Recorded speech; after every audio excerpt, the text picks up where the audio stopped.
Welcome everyone. So this is Samar Bashirasi and today I am here to present my capstone project titled Energy Security and Climate Commitments Evaluating Pakistan's Energy Policy in an Era of Global Climate Governance from 2013 to 2023.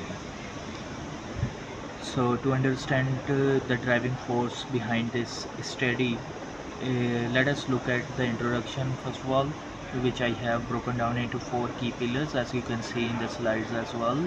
It starts with the global context, and it is important because climate change has undoubtedly emerged as one of the most pressing challenges of 21st century, not just for Pakistan but for everyone in this um world, and its escalating impacts demand urgent structural and global actions. As a nation, Pakistan faces a dual challenge. We must balance our rapidly growing domestic energy demands while simultaneously honoring our international climate commitments. Historically, our over-reliance on the fossil fuels heavily hinders this progress towards these goals.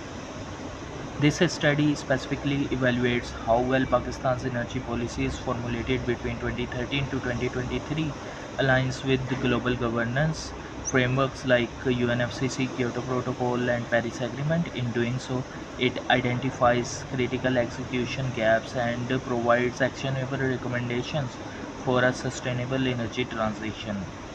The value of this research extends beyond our borders as it serves as a significant blueprint for other developing nations facing similar dilemmas, guiding policymakers to craft better climate resilient strategies.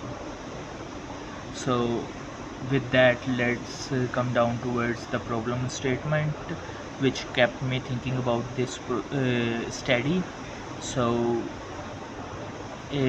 we are grappling with the dual challenge of addressing growing economic energy demands while trying to transition towards sustainable, climate resilient energy systems. Despite adopting several energy policies over the past decade, significant gaps remain in their design, implementation, and overall alignment with the global sustainability goals. These gaps do not just hinder Pakistan's ability to meet its international climate commitments, they actively uh, targets our economic, environmental and social vulnerabilities as well. So while gathering data on this topic, I came across a lot of literature that and academic publications that had been conducted on similar topics, and I have categorized them into three key thematic areas like the climate adaptation in Pakistan, influence of climate governance frameworks, challenges in renewable energy transition. In the climate adaptation in Pakistan theme, existing literature heavily focuses on Pakistan's extreme vulnerabilities to climate change. However, it consistently highlights a stark gap between policy intent and actual implementation. Similarly, in the influence of climate governance frameworks on policy formation, I found out that how international agreement shapes domestic policies. They emphasize that financial development, domestic political institutions, and technical innovations are the key driving force that determines the success. And while coming across to the renewable energy transition challenges, the literature identifies several recurring barriers holding Pakistan back. These includes a lack of political intent, severe financial constraints, low public awareness and institutional inefficiencies, and persistent political instability. With this, I came across this gap and some of the limitations on the focus of the scope of studies that have been conducted before me. So, the existing studies primarily analyzes domestic energy challenges in isolation. They fail to comprehensively examine how international climate governance frameworks such as UNFCCC, Kyoto Protocol, and Paris Agreement influence the actual design and deployment of our domestic energy policies. This study fills this gap, and there is a persistent disconnect between policy intent and the tangible progress. While literature mentions that the weak institution frameworks, financial constraints, and governance inefficiencies hinder implementation, there is highly limited research offering concrete structural solutions to overcome these systematic barriers. And with this, I developed a research question which you can see on the screen as well, and it highlights how effectively does Pakistan's energy policies from 2013 to 2023 aligns with the principles of global climate governance frameworks like UNFCCC, Kyoto Protocol, and Paris Agreement. The era of 2013 to 2023, this period and decade itself is really important in the literature of climate governance, because in this era agreements like Paris Agreement were being signed. A lot of focus was shifted on renewable energy transitions and control over carbon emissions. And with that, let's come down towards the theoretical framework that I have implemented in my study, which is complex interdependence theory developed by Robert Duhane and Joseph Nee. This theory emphasizes the profound interconnectedness and interdependence of a state and non-state actors in addressing borderless global challenges like climate change. In my project, CIT helped me understand the dynamic and complex interplay between the Pakistani state and transnational non-state actors such as international financial institutions and global climate bodies in shaping and constraining domestic policy adaptations.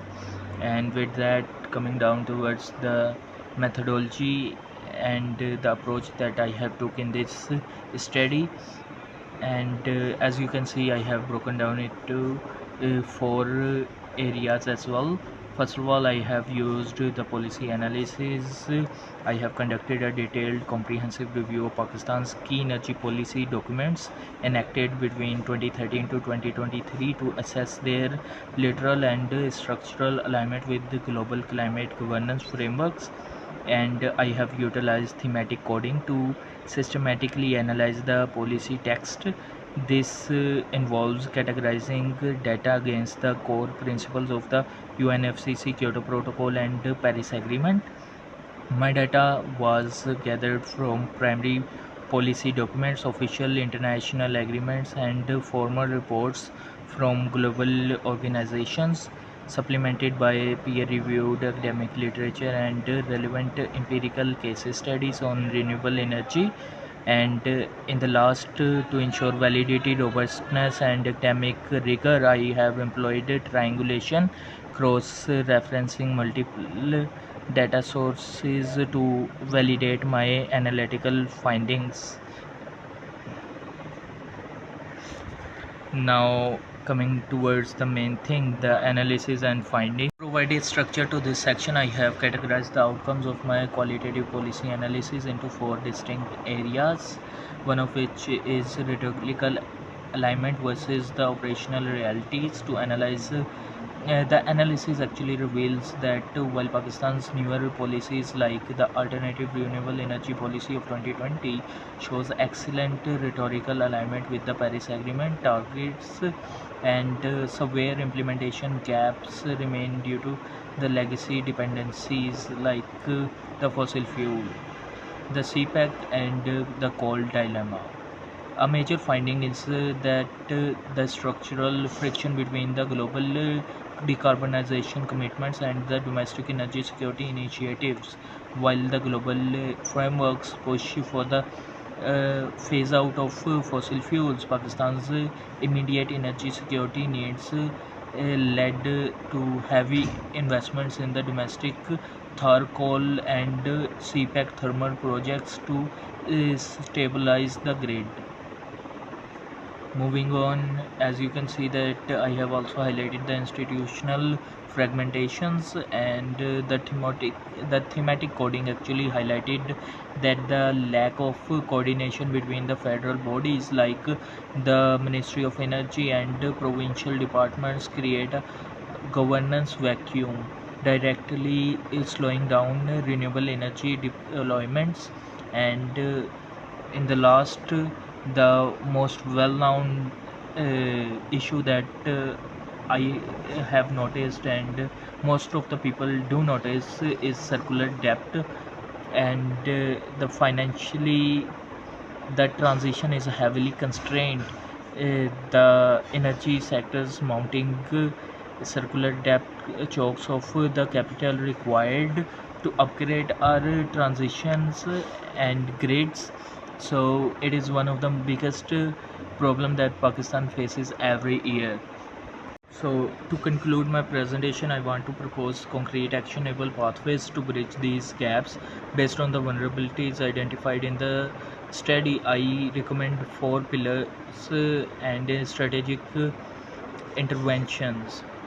First is legislative harmonization and binding frameworks. Pakistan must transition away from laws shifting policy guidelines and instead enact legally binding climate energy legislation.